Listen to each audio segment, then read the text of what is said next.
Sumainyo ang Panginoon. At sumayo rin. Ang mabuting balita ng Panginoon ayon kay San Lucas. Papuri sa iyo, Panginoon.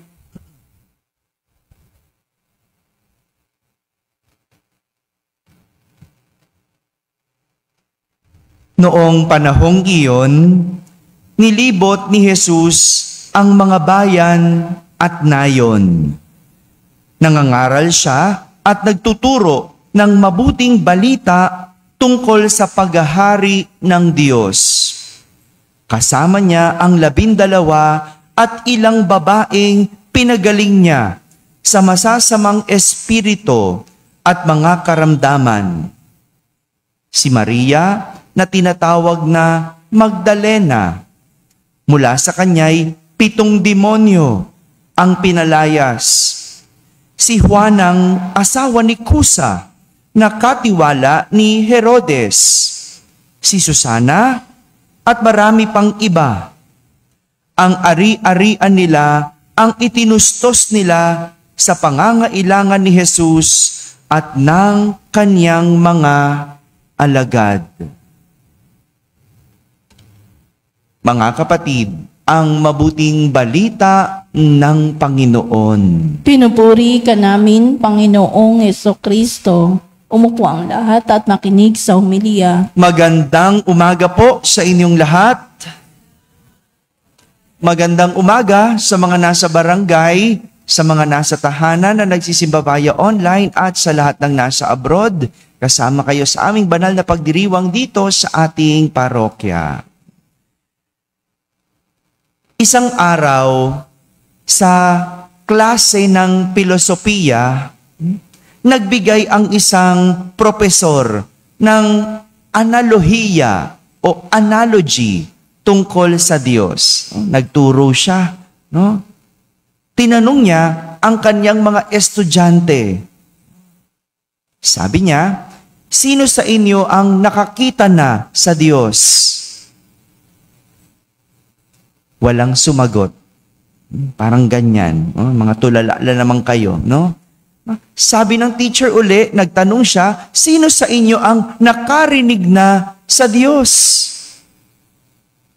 Wala ring sumagot. Tinanong ng propesor, sino sa inyo ang nakahawak na sa Diyos? Wala ring sumagot. Sabi ng propesor, sa makatuwid, walang Diyos. Tama ba yon? Hello? Napakunot ng noo ang isang estudyante sa analogy ng kanyang propesor. Kaya nagtaas ito ng kamay at tumayo. Tinawag siya ng propesor at pinakinggan ang kanyang sasabihin. Sabi ng estudyante, sino sa inyo ang nakakita na sa utak ng ating propesor?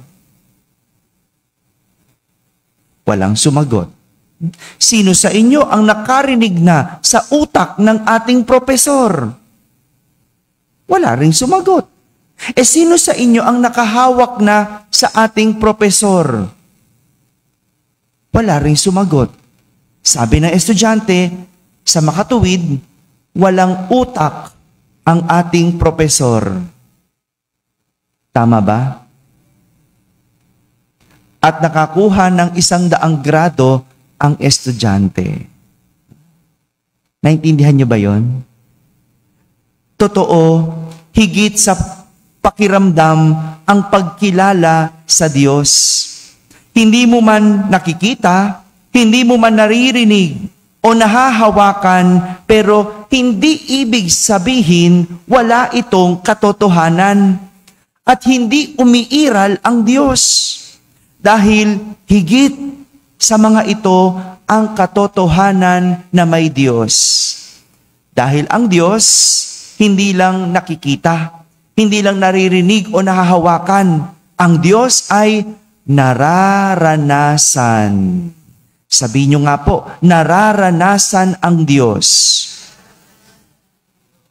Ito ang nangyari sa ating mga bidang babae sa Ebanghelyo. Matapos silang makaranas ng kadakilaan ni Jesus, sila ay sumunod sa Kanya. Sabi nga, ito mga babaeng ito, pinagaling mula sa maraming masasamang espiritu. Si Maria Magdalena, pinagaling mula sa ilang demonyo? 7. 7 sumasapi na demonyo sa kanya. Si Juana, na asawa ni Kusa, pinagaling mula sa kanyang sakit at pinalayas ang masamang espiritu na sumapi din sa kanya. Si Susana, na naglingkod sa kanya at ibinigay ang lahat ng kanyang makakaya. Sila yung mga babaeng kumikilala kay Jesus bilang Diyos. Nakaranas kay Jesus ng pagka-Diyos. Sila yung mga sumusunod sa Kanya. At hindi lang siya basta-basta nakikita, naririnig at nahahawakan. Marami kasi kay Jesus nakahawak. Marami kay Jesus nakarinig. Maraming nakakita kay Jesus. Pero hindi lahat sila sumunod sa Kanya o naniwala. Gaya na lang ng mga Pariseyo. Yung mga Pariseyo at mga Hudyo, hindi naniwala kay Jesus. Nakita na ang dami ng pinagaling ni Jesus. Nakita, pero hindi naniwala. Naririnig nila si Jesus, nangangaral di ba? Pero hindi sila naniniwala. Nakahawak na sila kay Jesus. Nahipo na nila si Jesus, pero hindi sila naniwala. Di ba? Ito yung mga ebanghelyo ngayong linggo na to. Nagpagaling si Jesus. Di ba? Pero hindi sila naniwala. Kumain si Jesus kasama ng Pariseyo. Narinig, nakipagkwentuhan, nahawakan, pero hindi sila naniwala. Ito ang imbitasyon sa atin ng Ebanghelyo. Yung balikan ang ating karanasan kay Jesus. Ikaw ba'y napagaling? Ikaw ba'y natulungang magkatrabaho? Naligtas sa panganib? Naiahon sa hirap? Nakaranas ng kapatawaran? Balikan mo ito. At dyan mo sabihin, hindi totoo ang Diyos. Pero wag lang tayo maiwan sa mga karanasan na ito. Sana magdala sa atin ito para sumunod sa Diyos at ibigay ang ating makakaya. Kung ikaw ay natulungang umahon, tulungan mo din ang iba. Bigyan mo ng pag-asa. Kung ikaw ay nakapasa sa board exam, magbalik ka naman sa simbahan, Ialay mo naman yung iyong propesyon sa tao, sa ikabubuti ng tao. Kung ikaw ay nagkatrabaho at pinalad, magbigay ka naman ng oportunidad sa iba. Di ba ganon? Kapag ikaw ay nakaranas ng Diyos, iparanas mo rin ang Diyos sa iba. Yan ang paanyaya. Kaya marami sa atin, hindi na maramdaman ng Diyos kasi tayo na nakaranas sa Diyos, ayaw magparanas ng Diyos sa iba. Nakakatawa, Bar exam, last week, 2 weeks ago, at saka last Sunday, may kaibigan ako, classmate ko sa seminaryo, hindi siya natuloy magpare, pero nag-aral ng law at nag-take ng bar. Ilan kaya sa kanila ang nagdasal? Ilan kaya sa kanila ang nagnubina? Sigurado ko, marami. Marami. Pag nakapasa sa bar exam, ilan kaya ang magbabalik? Hindi lang magpasalamat, kundi magparanas ng kadakilaan naman ng Diyos sa iba. Ilan lamang ito sa mga paanyaya sa atin para maranasan ang Diyos iparanas natin ang Diyos mula sa ating mga karanasan. Mga kapatid, ang karanasan natin kay Jesus, huwag lang maiwan. Dahil ito'y masasayang kung ito'y para sa pansarili lamang. Ang ating karanasan, ipinaparanas sa iba. Para ang iba naman ay makaranas ng kadakilaan ng Diyos. Amen? Amen.